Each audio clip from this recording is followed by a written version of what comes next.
L'histoire s'intitule Le duel du docteur Hirsch. M. Maurice Brun et M. Armand Armagnac traversaient les Champs-Élysées sous un beau soleil. Il émanait d'eux une sorte de respectabilité vibrante. Tous deux étaient petits, vifs et résolus. Tous deux avaient une barbe noire qui ne semblait pas être d'origine, conformément à cette bizarre mode française qui fait paraître artificielle la plus authentique des pilosités. M. Brun, une espèce de cône foncé, qu'on aurait cru coller sous sa lèvre inférieure, et M. Armagnac, pour faire nouveau, deux cônes pointant de part et d'autre d'un menton catégorique. Tous deux étaient jeunes et athées, avec une déconcertante rigidité de vision et néanmoins une grande diversité d'expression. Tous deux étaient des disciples du grand docteur Hirsch, chercheur, journaliste et moraliste. M. Brun s'était fait connaître pour avoir proposé de bannir l'expression courante « adieu » de tous les classiques de la littérature française et d'imposer une amende, au demeurant modeste, pour son emploi en privé.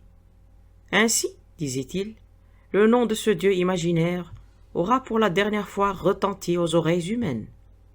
M. Armagnac, quant à lui, prenait le remplacement du refrain de la Marseillaise aux armes citoyens par aux grèves citoyens, car il était plutôt spécialisé dans l'antimilitarisme, mais un antimilitarisme particulier, dans le genre gaulois. Un distingué et fortuné Quaker anglais était venu le voir pour organiser le désarmement général de la planète, avait trouvé quelque peu singulière sa proposition de faire, d'abord, ce qui n'était qu'un début, fusiller les officiers par leurs soldats. C'est à vrai dire sur cette question que les deux hommes divergeaient le plus substantiellement de leur guide et maître en philosophie, bien que comme eux, nés en France et ayant bénéficié des plus grands privilèges de l'éducation française, le docteur Hirsch était d'une toute autre nature, doux, rêveur, humain, et malgré un scepticisme systématique, non dénué d'un certain transcendentalisme. Bref, il était plus allemand que français, et nonobstant une profonde admiration pour lui, ces Gaulois ne pouvaient se départir inconsciemment d'une certaine irritation à le voir prêcher la paix d'une façon aussi pacifique. Pour ses partisans, Paul Hirsch s'était néanmoins taillé dans toute l'Europe une réputation de saint de la science. Ses théories d'envergure cosmique paraissaient d'autant plus avant-gardistes qu'il menait une vie austère et affichait une morale rigide, bien qu'un peu innocente. C'était une sorte de Darwin doublé d'un Tolstoï. En même temps, il n'était ni anarchiste ni antipatriote. Il avait sur le désarmement des idées non point arrêtées, mais au contraire modérées, et le gouvernement de la République comptait beaucoup sur lui pour perfectionner certaines choses dans le domaine de la chimie. Il avait d'ailleurs récemment découvert un explosif silencieux dont le gouvernement gardait jalousement le secret. Il habitait non loin de l'Élysée, dans une rue agréable, qui, dans la chaleur de l'été, semblait presque aussi verte que les jardins de l'Élysée même. Une rangée de marronniers l'ombrageait, sauf à un endroit où une grande terrasse de café s'étendait sur le trottoir, travelé de soleil. Presque en face se dressait la maison du grand savant, avec ses persiennes vert et blanc, et un balcon en fer forgé, vert également, qui courait le long des fenêtres du premier étage. Juste en dessous, on accédait à une espèce de cour carrelée, égayée d'arbustes. Les deux Français y entrèrent en devisant avec animation. Simon, le vieux domestique du professeur qui leur ouvrit la porte, faisait assez professeur lui-même, avec son complet noir, ses lunettes, ses cheveux gris et son air docte. Il faisait même plus homme de science que son maître. Le docteur Hirsch étant un drôle de petit bonhomme, bâti comme une mandragore, avec une grosse tête qui réduisait son corps à l'insignifiance.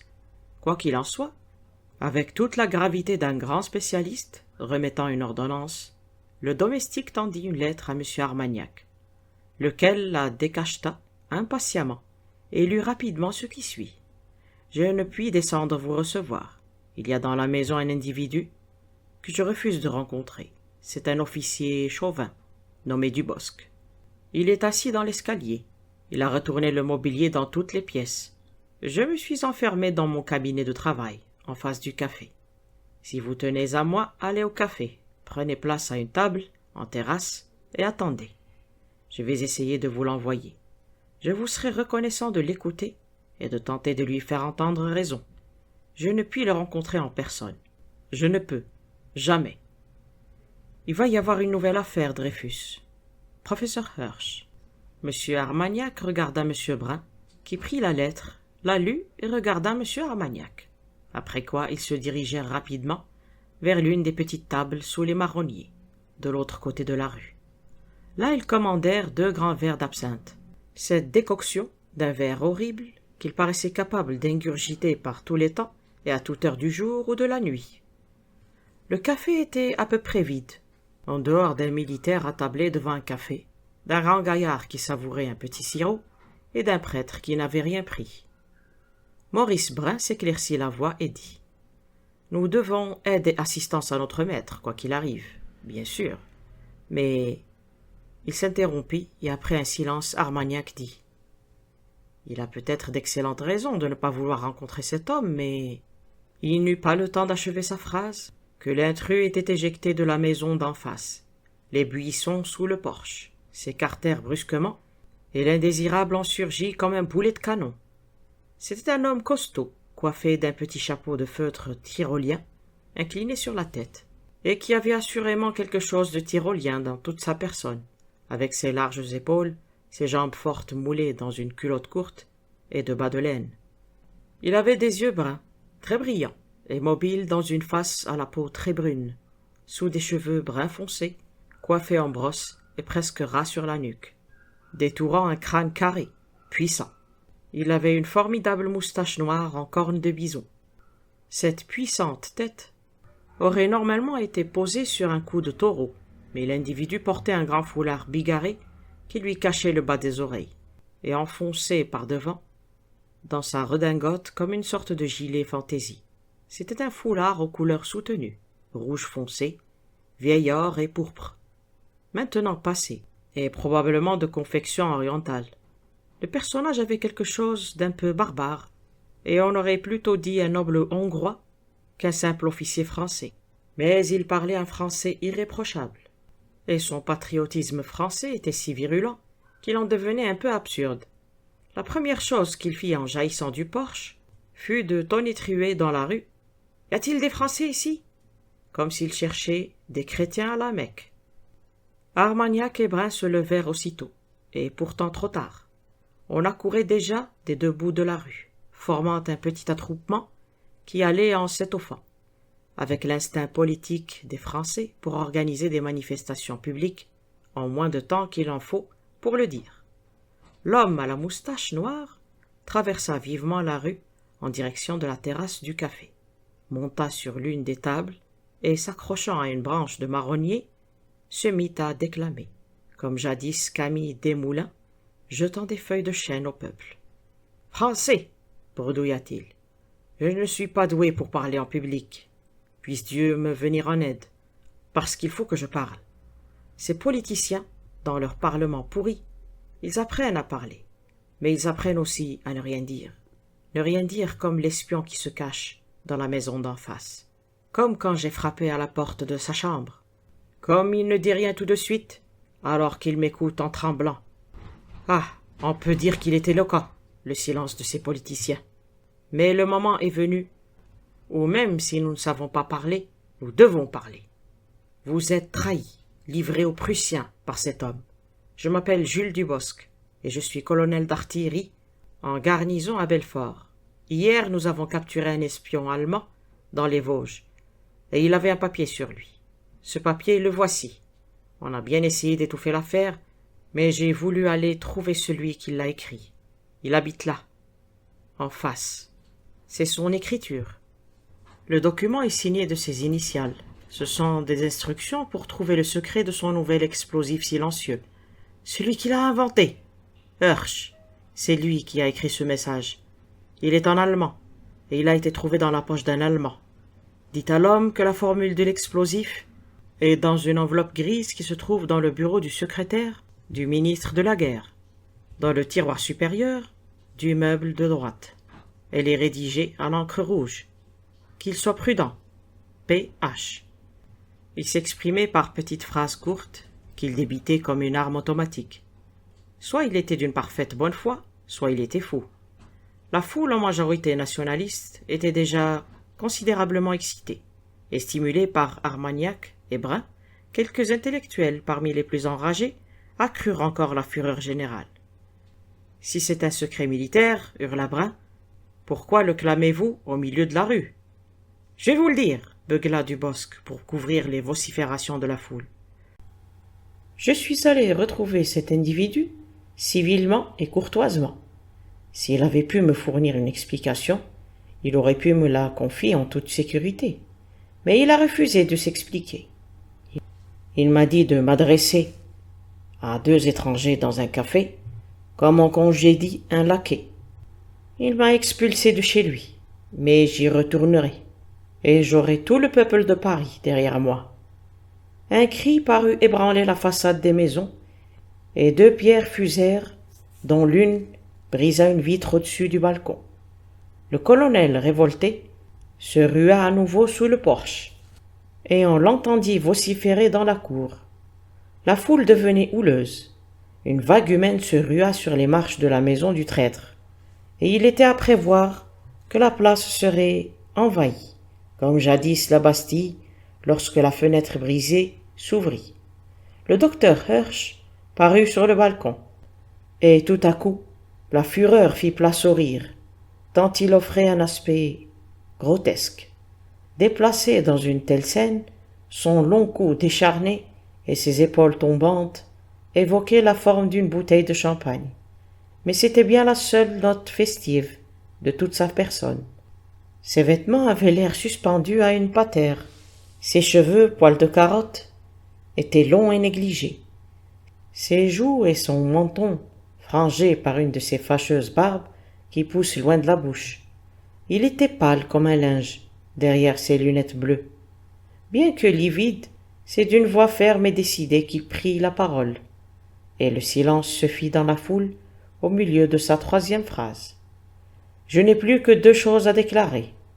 La première s'adresse à mes ennemis, la seconde à mes amis. À mes ennemis, je dis, il est vrai que je refuse de rencontrer M. Dubosc, qui fulmine à la porte de cette chambre. Il est vrai que j'ai demandé à 2 hommes de le voir à ma place. Et je vais vous dire pourquoi. Je ne veux pas, et je ne dois pas le voir, parce que ce serait contraire à toutes les règles de l'honneur et de la dignité. Avant que je sois triomphalement reconnu innocent devant un tribunal, cet homme me doit réparation, s'il est un gentilhomme, et en l'adressant à mes élèves, je ne fais que... » Armagnac et Brun agitaient frénétiquement leurs chapeaux, et même les ennemis du docteur acclamèrent chaleureusement cette hardiesse inattendue. Il y eut encore quelques phrases inintelligibles, puis on l'entendit. « À mes amis, je dis que je privilégierai toujours les armes purement intellectuelles auxquelles une humanité évoluée aurait certainement recours. Mais notre vérité la plus précieuse est la puissance primordiale de la matière et de l'hérédité. Mes livres ont du succès, nul ne réfute mes théories, mais en politique, je souffre d'un handicap presque physique. Pour les Français, je n'ai pas l'art de parler, contrairement à Clémenceau et Déroulède, dont les paroles retentissent tels les échos de leurs pistolets. Les Français exigent que l'on se batte en duel, comme les Anglais veulent que l'on soit sportif. Eh bien, je ferai mes preuves. Je paierai ce tribut à la barbarie, après quoi je retournerai à la maison jusqu'à la fin de mes jours. » Comme le colonel Dubosc ressortait de la maison, l'air satisfait, 2 hommes se détachèrent de la foule et lui proposèrent aussitôt leur service. L'un était le militaire au café, qui dit simplement « Je serai votre témoin, monsieur. Je suis le duc de Valognes. » L'autre était le grand gaillard que le prêtre, son ami, tenta de retenir avant de s'éloigner, seul. En début de soirée, un dîner léger fut servi sous les arbres, derrière le café Charlemagne. Les dîneurs n'étaient point abrités dans une véranda ou sous des ornements de stuc doré, mais presque tous sous une voûte de feuilles délicates car les arbres étaient si nombreux, autour des tables et parmi elles, qu'ils procuraient l'obscurité travelée de lumière d'un petit verger. À l'une des tables au centre était assis, tout seul, un petit pot à tabac de prêtre, qui attaquait avec le plus grand sérieux, mais non sans délectation, une assiette de friture. Comme il menait une existence très simple, il appréciait particulièrement les fastes que la vie offrait parfois par surprise. C'était un sobre épicurien. Il ne quittait pas des yeux son assiette, autour de laquelle étaient disposés dans un ordre rigoureux du poivre rouge, des citrons, du pain, du beurre, etc. C'est alors qu'une ombre tomba sur la table, et son ami Flambeau s'assit en face de lui, la mine sombre. « Je crains de devoir laisser tomber cette affaire, dit-il gravement. Je prends parti sans réserve pour les militaires français, comme ceux du Bosc, et contre Hirsch et tous les athées français. Mais dans le cas présent, il me semble que nous faisons fausse route. Le duc et moi avons décidé de nous livrer à certaines investigations, et je dois dire que je me réjouis que nous l'ayons fait. Le document serait donc un faux, avança le prêtre. C'est ça qui est bizarre, répondit Flambeau. Il est bien écrit de la main de Hirsch. Personne ne peut dire le contraire. Mais ce n'est pas Hirsch qui l'a écrit. Jamais un patriote français n'aurait pu l'écrire, parce qu'il livre une information précieuse pour l'Allemagne. Et si c'est un espion à la solde de l'Allemagne, il ne l'a pas écrit non plus, parce que cela ne renseigne en rien l'Allemagne. Vous voulez dire que l'information est fausse? S'enquit le père Brown. Absolument, répondit l'autre, et fausse précisément là où le docteur Hirsch ne pouvait se tromper, à savoir la cachette de sa propre formule, secrète, dans son propre bureau, officiel. Avec l'accord de Hirsch et la permission des autorités, nous avons pu, le duc et moi, inspecter le tiroir secret au ministère de la Guerre, où sa formule est gardée. Personne, en dehors de son inventeur, du ministre de la Guerre et de nous, n'en a jamais eu connaissance. Le ministre a tenu à ce que nous soyons au courant afin d'éviter à Hirsch de se battre. Après cela, nous pouvons difficilement apporter notre soutien à Dubosc, si sa révélation n'est qu'une mystification. « Et c'est le cas ?» demanda Père Brown. « En effet, répondit son ami, d'un ton morose. C'est un faux, grossier de la part d'un imposteur qui ne connaît pas la cachette réelle. Il est dit que la formule se trouve dans le placard à droite du bureau du secrétaire, alors que le placard du tiroir secret est sur la gauche du bureau. Il est dit que l'enveloppe grise contient un document rédigé à l'encre rouge, alors qu'il est à l'encre noire ordinaire. Il est manifestement absurde de prétendre que Hirsch ait pu se tromper à propos d'un document qu'il était seul à connaître, ou qu'il aurait pu essayer d'aider un scélérat étranger en lui disant de chercher dans le mauvais tiroir. Pour moi, nous devrions laisser tomber et présenter nos excuses à ce vieux poil de carotte. Le père Brown s'absorba dans ses réflexions et piqua un petit poisson du bout de sa fourchette. « Êtes-vous sûr que l'enveloppe grise se trouvait bien dans le placard de gauche ?» demanda-t-il. « Absolument, rétorqua Flambeau. L'enveloppe grise, sauf qu'en fait elle était blanche, se trouvait... Le père Brown reposa sa fourchette, au bout de laquelle était embroché le petit poisson argenté, et regarda fixement son interlocuteur. « Que dites-vous » demanda-t-il d'une voix altérée.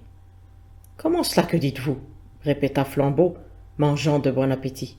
« Elle n'était pas grise » dit le prêtre. « Flambeau, vous me faites peur. »« Diantre, qu'est-ce qui peut bien vous faire peur ?»«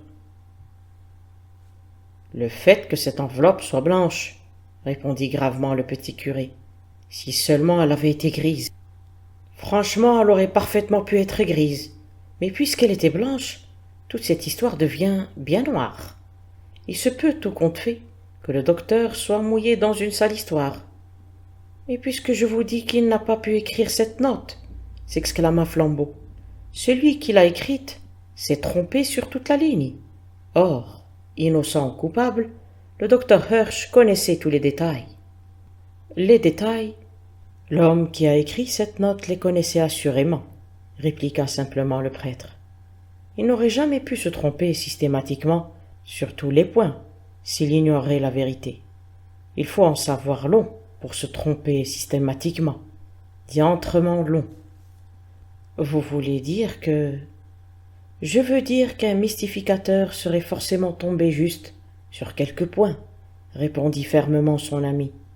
Supposons que quelqu'un vous envoie à la recherche d'une maison, à la porte verte et au volet bleu, où il y aurait un jardin devant, mais pas derrière, où il y aurait un chien, mais pas de chat, et dont les occupants ne boiraient pas de thé, mais du café.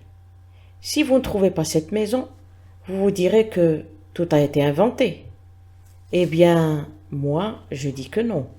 Je dis que si vous trouvez une maison dont la porte est bleue et les volets verts, où il y a un jardin derrière mais pas devant, où il y a des chats et où les chiens sont impitoyablement éliminés, où l'on boit des litres de thé mais pas de café, alors vous pouvez être sûr que c'est la bonne maison.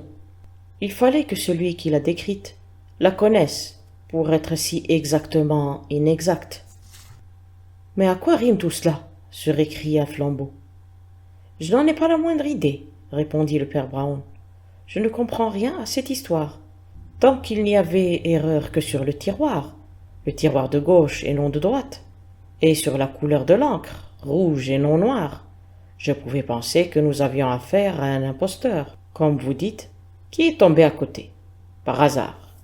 Mais 3, c'est un chiffre fatidique, c'est un signe, un avertissement que les détails concernant le tiroir, la couleur de l'encre et la couleur de l'enveloppe soient tous erronés, qu'aucun de ces détails n'ait été par hasard exact.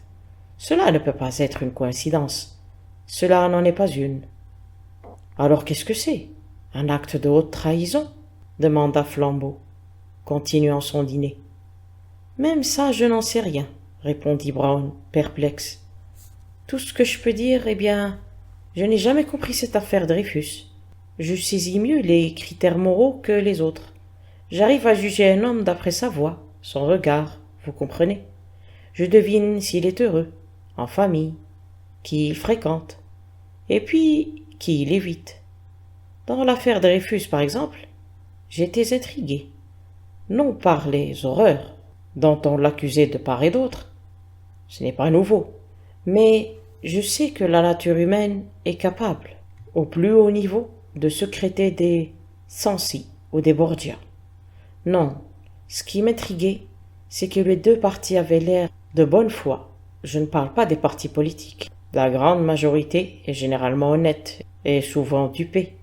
Non, je veux parler des individus en jeu, des conspirateurs, s'il y en a eu, du traître, si traître il y a eu. Je veux parler des hommes qui devaient connaître la vérité. Eh bien, Dreyfus se comportait comme un homme convaincu d'avoir été victime d'une injustice. En même temps, les hommes d'État et l'armée française donnaient l'impression d'être convaincus qu'on ne lui avait pas fait de tort, que c'était lui qui était en tort. Je ne veux pas dire qu'ils se comportaient bien, je veux dire qu'ils se comportaient comme s'ils étaient sûrs de leur bon droit. Je ne peux pas être plus clair, enfin je me comprends. Je voudrais bien pouvoir en dire autant, fit son ami. Et quel rapport avec ce vieux Hersch? Mettons, continua le prêtre, qu'une personne en position de confiance donne des informations à l'ennemi parce qu'il s'agit de fausses informations. Mettons que cet individu ait même cru sauver son pays en envoyant l'étranger sur une fausse piste. Mettons que cela l'entraîne dans un nid d'espions, qu'il se voit concéder de petits prêts, qu'on se l'attache par de petits liens. Mettons que cet individu arrive à conserver une position ambiguë, ne disant jamais la vérité aux espions, mais la laissant entrevoir de plus en plus. Sa conscience, ou ce qui en reste, lui murmurerait « Tu n'as pas aidé l'ennemi, tu as parlé du tiroir de gauche. » Mais son mauvais génie lui soufflerait aussitôt, et ils sont certainement assez malins pour deviner qu'il s'agit donc du tiroir de droite. Je pense que c'est possible du point de vue psychologique en cette ère de progrès. Du point de vue psychologique, c'est peut-être possible, acquiesça Flambeau. Et cela justifierait assurément que Dreyfus ait été persuadé qu'il était victime d'une erreur judiciaire, et ses juges qu'il était coupable. Mais cela ne le blanchira pas, puisque le document, s'il était bien de la main de Dreyfus, contenait des indications exactes. « Ce n'est pas à Dreyfus que je pensais, » dit le père Brown. Avec le départ des convives, le silence s'était établi autour d'eux. Le soleil éclairait encore la scène, comme s'il était resté prisonnier dans les branches des arbres. Mais il était déjà tard. Flambeau déplaça lourdement son siège avec un raclement qui résonna dans cette accalmie, passa son bras sur le dossier et dit férocement: « Hirsch ne serait donc qu'un lamentable marchand de renseignements. Il ne faut pas trop leur en vouloir, poursuivit gentiment le prêtre. Ce n'est pas totalement leur faute, s'ils n'ont pas d'intuition. Je veux dire, cet instinct qui fait qu'une femme refuse de danser avec un homme ou qu'un homme refuse de toucher un pot de vin. On leur a dit que tout était relatif. »« Peu importe, s'exclama Flambeau exaspéré. Ce n'est pas une raison. Et j'irai jusqu'au bout dans cette affaire. Le vieux Dubosc est peut-être un exalté, mais c'est tout de même à sa façon un patriote. » Le père Brown continua à picorer sa friture avec un tel flegme que Flambeau riva sur lui ses yeux noirs et perçants. « Quel est le problème ? Demanda-t-il. « Dubosc a donc raison.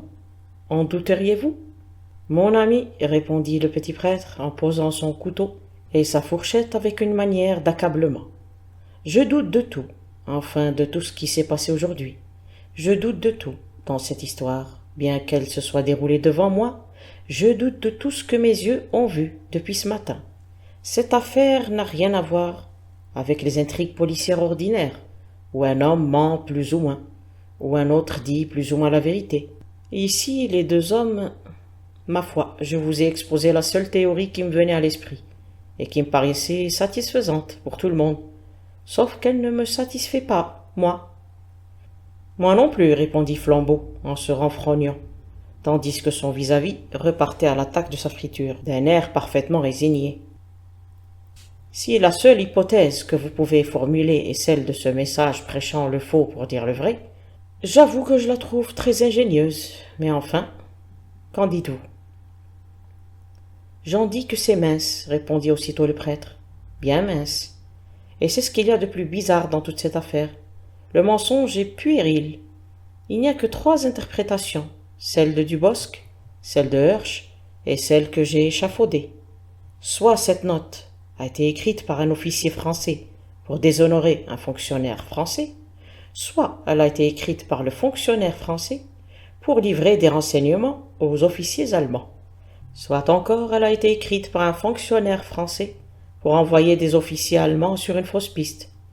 Eh bien, j'ai tout de même l'impression qu'un document secret, échangé entre des gens de ce niveau, fonctionnaires et officiers, devrait avoir une toute autre allure. On pourrait s'attendre à un message chiffré, à tout le moins à des abréviations, à des termes scientifiques, certainement professionnels. Or, ce document est aussi rudimentaire qu'un roman à 2 sous. Dans la pourpre de la grotte, vous trouverez le coffret d'or. On dirait qu'il est conçu pour être compris sans ambiguïté. Soudain, un petit bonhomme en uniforme français fila comme le vent vers leur table et se laissa tomber sur une chaise. « J'ai des nouvelles sensationnelles, » annonça le duc de Wallonie. « Je reviens de chez notre colonel. Il fait ses malles. Il s'apprête à quitter le pays. » Et nous prie de présenter ses excuses sur le terrain. « Comment ?» s'écria Flambeau, avec une incrédulité presque terrifiante. « Des excuses ?» ?»« Oui, répondit le duc d'un ton bougon. « Là-bas, à tout le monde, au moment où l'on tirera les épées.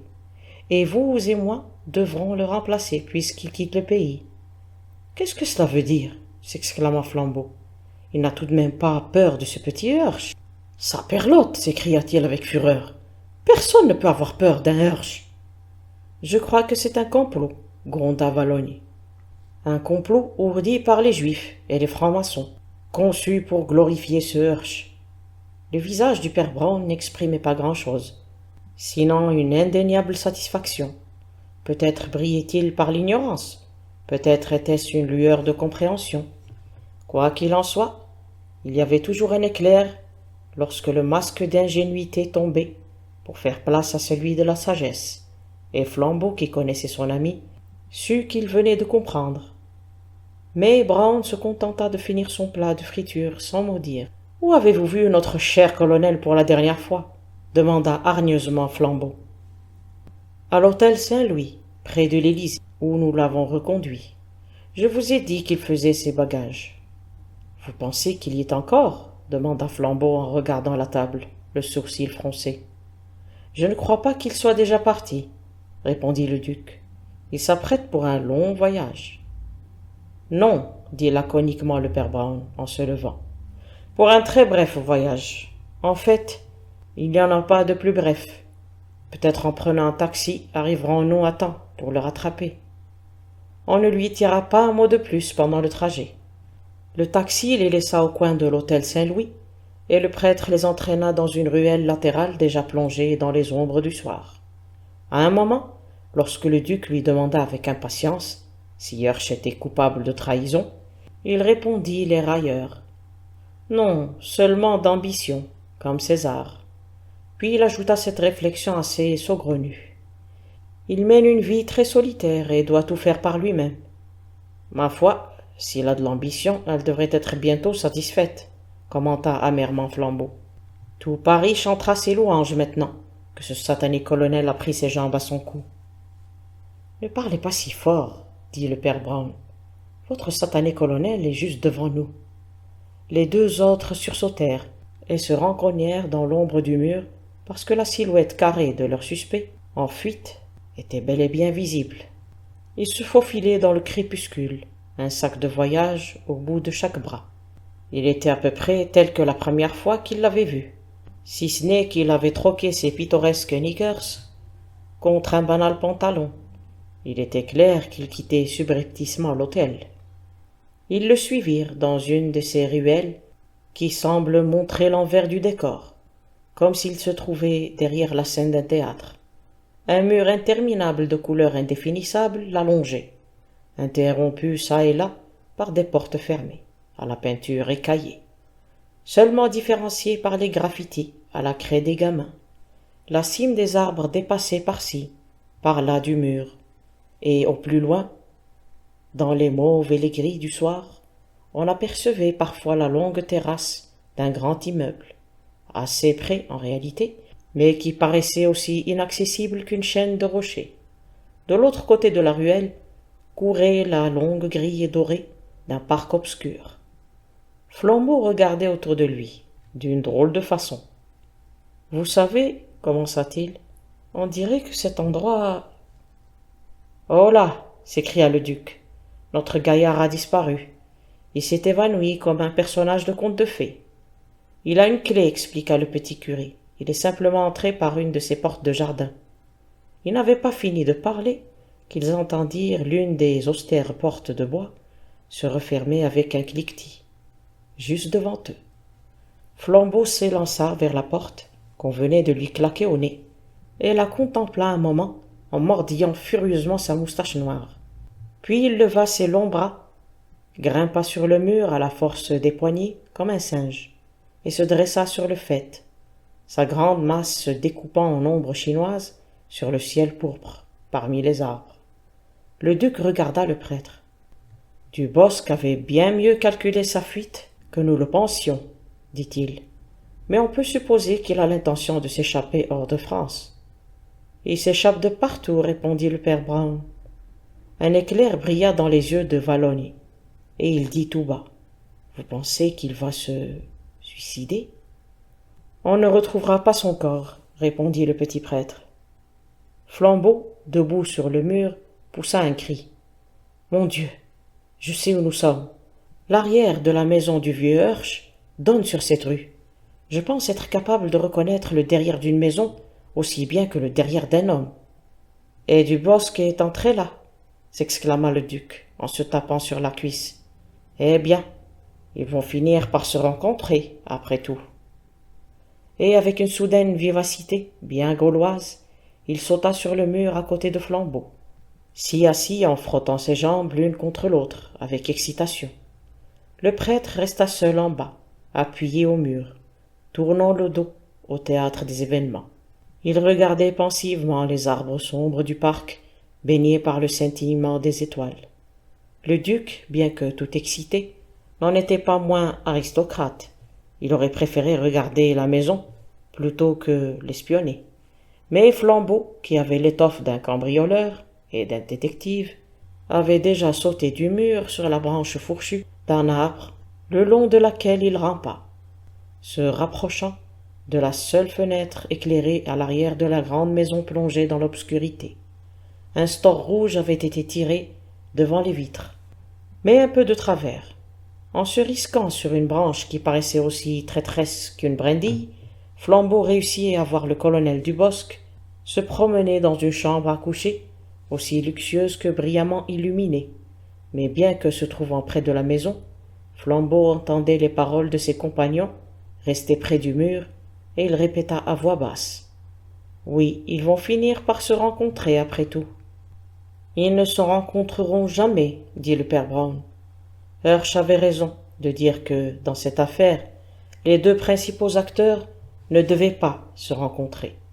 Vous n'avez pas lu une drôle d'histoire psychologique de Henry James sur deux personnages qui, par une succession de malencontreux hasards, n'arrivent jamais à se rencontrer. Ils finissent par penser que c'est la volonté du destin, et par prendre peur l'un de l'autre. Il s'agit un peu de la même chose, en plus curieux encore. Il y a des gens dans Paris qui les guériraient de ces fantaisies morbides. La Chavalogne sur un ton revanchard. Ils seront bien obligés de se rencontrer, lorsque nous les aurons attrapés et obligés à se battre. Ils ne se rencontreront pas, même au jour du jugement dernier, dit le prêtre. Dieu le Père pourrait les appeler en personne. Saint-Michel sonnait la trompette pour qu'ils croisent le fer.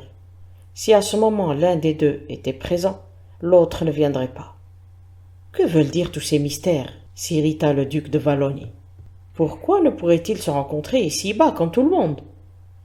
Ils sont à l'opposé l'un de l'autre, répondit le père Brown avec un drôle de petit sourire dans la voix. Ils se contredisent, ils s'annihilent, pour ainsi dire. Il observait toujours les arbres, qui allaient en s'enténébrant, lorsqu'une exclamation attira brusquement l'attention de Wallonie. Flambeau venait de voir, dans la pièce éclairée, le colonel qui, après s'être avancé de quelques pas, entreprenait d'ôter sa jaquette. Flambeau pensa d'abord qu'un combat s'annonçait, mais il se ravisa presque aussitôt. Les larges épaules, la poitrine imposante de Dubosc n'étaient qu'un savant rembourrage, et disparurent avec la jaquette. En manches de chemise et pantalon, c'était un homme plutôt mince qui alla de la chambre vers la salle de bain, dans l'intention peu combative de se laver. Il se pencha au-dessus d'une cuvette, s'essuya le visage et les mains avec une serviette, et se retourna. La lumière éclaira sa face, d'où le hâle avait disparu, ainsi que la grosse moustache noire. Il était glabre et très pâle. Du colonel, il ne restait plus rien que ses yeux bruns, perçants. Au pied du mur, le père Brown poursuivait ses profondes réflexions, en parlant tout seul. C'est bien ce que je disais à Flambeau. Ces opposés ne marchent pas, ils ne collent pas, ils ne se combattent pas.